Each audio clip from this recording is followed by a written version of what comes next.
Welcome, football fans. This is the XFL Draft. This is the XFL's YouTube channel. We've taken it over the entire time. Alan and Bryant from This is the XFL Show, and we are ready to get into some fan engagement because that's what this league is all about. This league's all about engaging with fans. We are fans here ourselves, and we are with the president and COO of the XFL, Jeffrey Pollack. Thank you for joining us today. It's a pleasure to be with you. It's been great to meet you over the last day or so, and I can't thank you enough for what you've been doing and the way you've been engaged with the fan community really from the beginning. It's awesome, and I think it just speaks to the potential of the XFL because there is an audience for more football, and that's what we're focused on providing. But great to be with you. That's kind of what we saw back in January of 2018. We wanted more football, and we got it with the XFL. So we started this show, and ever since then, we've basically been ending it with the phrase, we're listening, right? Or they're listening, the XFL. So what does that mean? As a fan, what can they expect when the XFL says that they're listening? Well, I'm glad that you are listening, and we share that sentiment because we're listening too, and we want to listen. Just to step back for a minute, this is all about doing something for the love of football. That's why the XFL exists. That's why Vince McMahon has created the XFL and is funding it and has given us the blessings of time and resources to prepare for the launch. So what we're focused on is bringing that sentiment to life in every possible way. One of our core tenets is making sure that we are a fan-first organization. And one way to be fan-first is to make sure that we're listening to the fan. We're creating opportunities for the fan to let us know what they think. And that's something that we're going to institutionalize in our operations. There's going to be a national body, if you will, for fans to share their perspective and point of view, and that's just one way that we are going to be listening.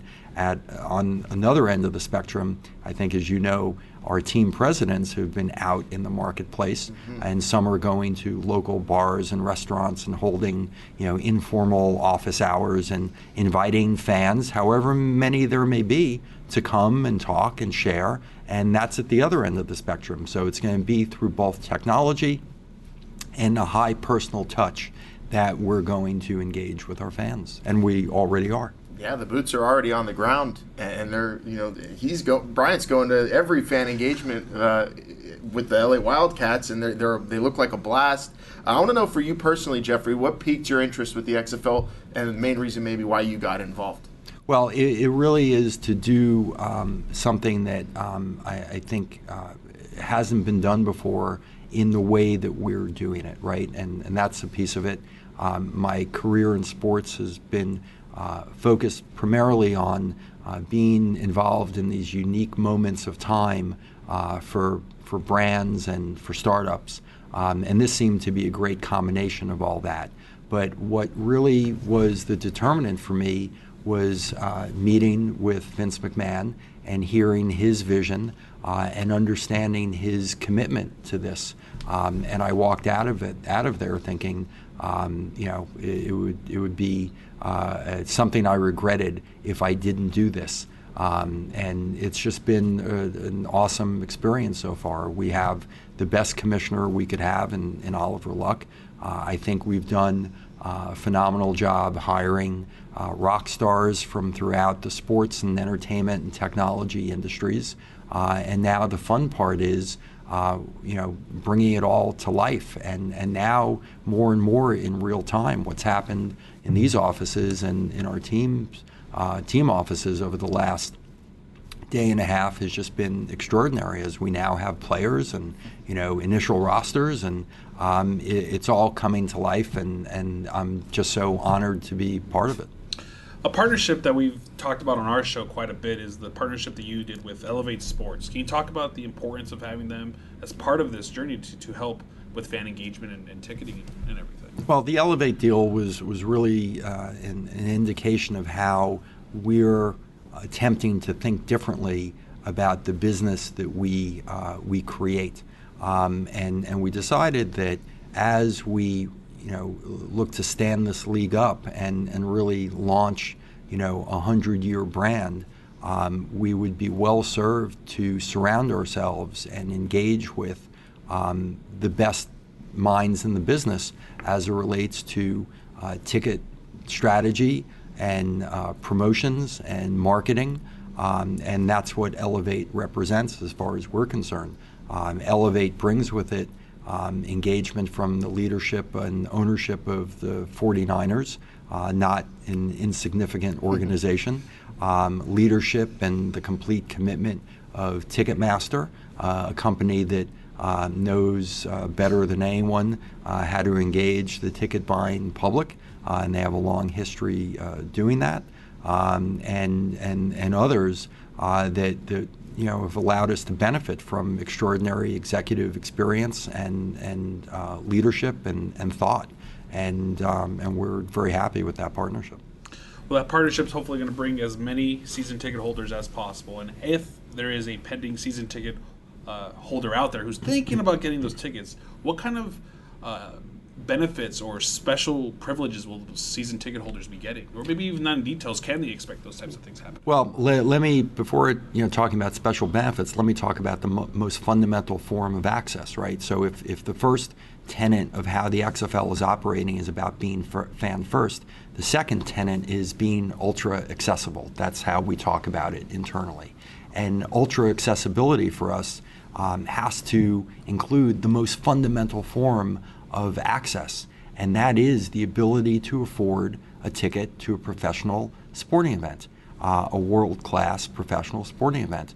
And the ticket pricing, the season ticket member pricing that we revealed a couple of weeks ago, I think makes good on our desire to respond to the fan feedback that we've heard, which is we want an experience that is affordable for families, for fans, their friends, and for people that have never been able to afford a ticket to a professional football game.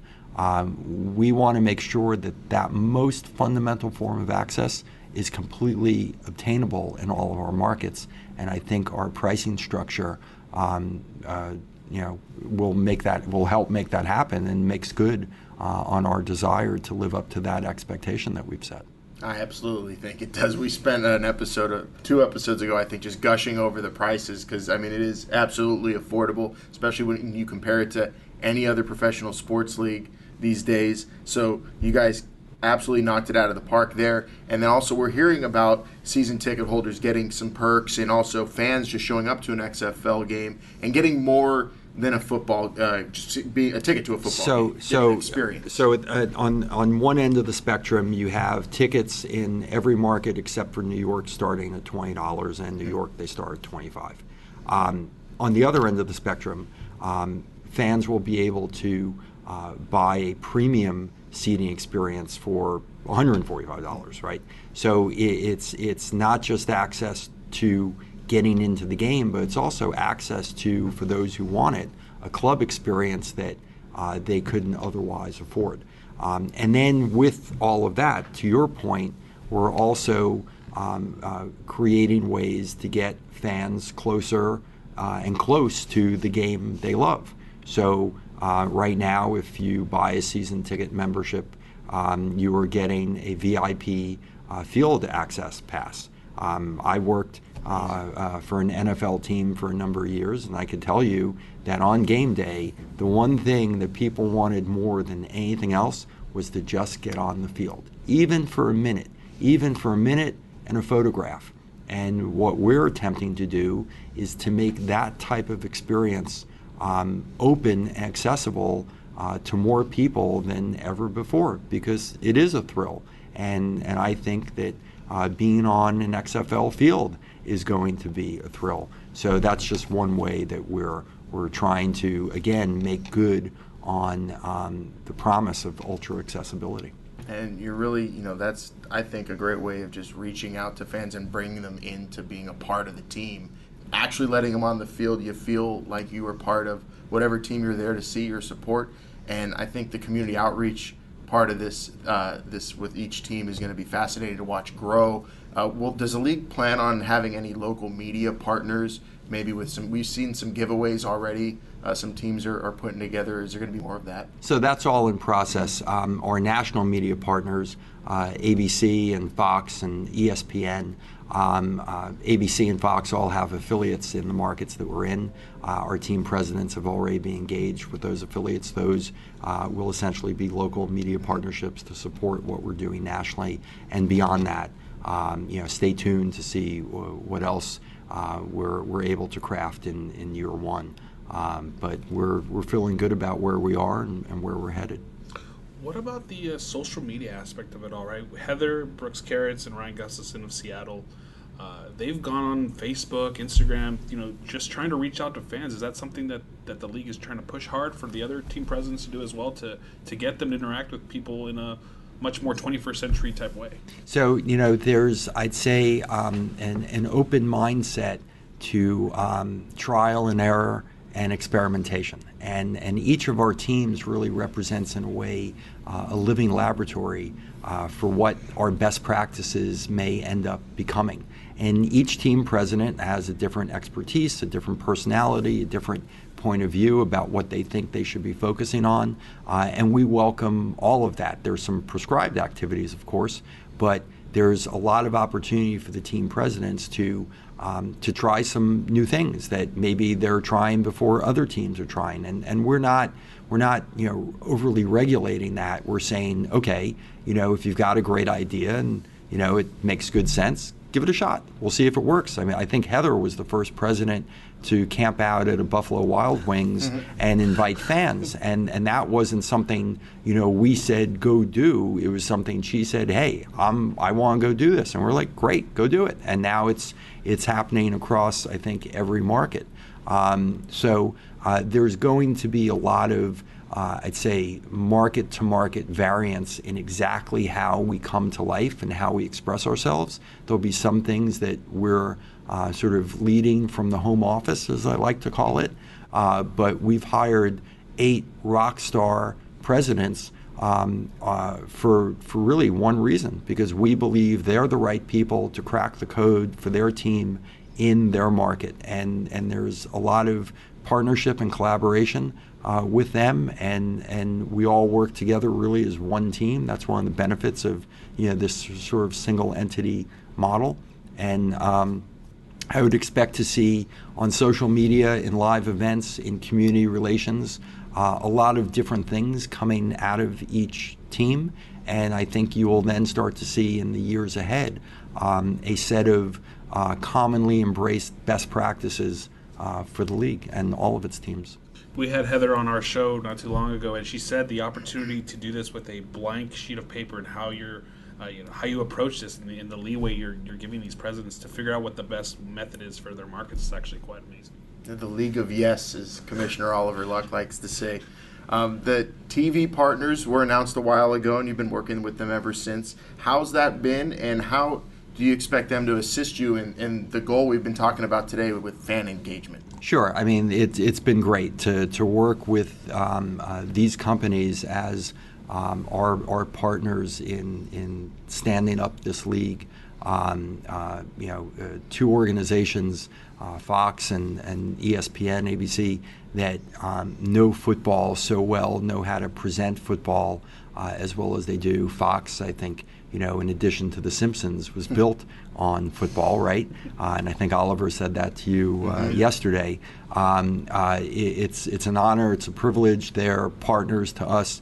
They're in it deep with us, and they've already been great collaborators, and we're just getting started. So stay tuned, but I think our telecasts will be great, and I think you'll see a lot of XFL promotion and love coming from the partners, and we're excited about that. from accessibility on the television, online, getting into the stadium, the XFL. To a meeting room at headquarters, Alan. Giving us our own war room. XFL definitely is all about fan engagement. President and COO Jeffrey Pollack, thank you so much for joining us today. Great to be with you guys. I hope you'll have me back. And again, thank you for all that you're doing. This is the first podcast I think I've ever done, so maybe on a future episode I get to interview you a little bit. Oh, so we'd love it. We would love that. We'll see. Well, you know why? They're listening. That's right. All right, everybody. Thank you. Thank you. Keep it locked to the XFL's YouTube channel. More draft coverage coming your way. For Bryant, I'm Alan. This is the XFL Show. Remember, they're listening.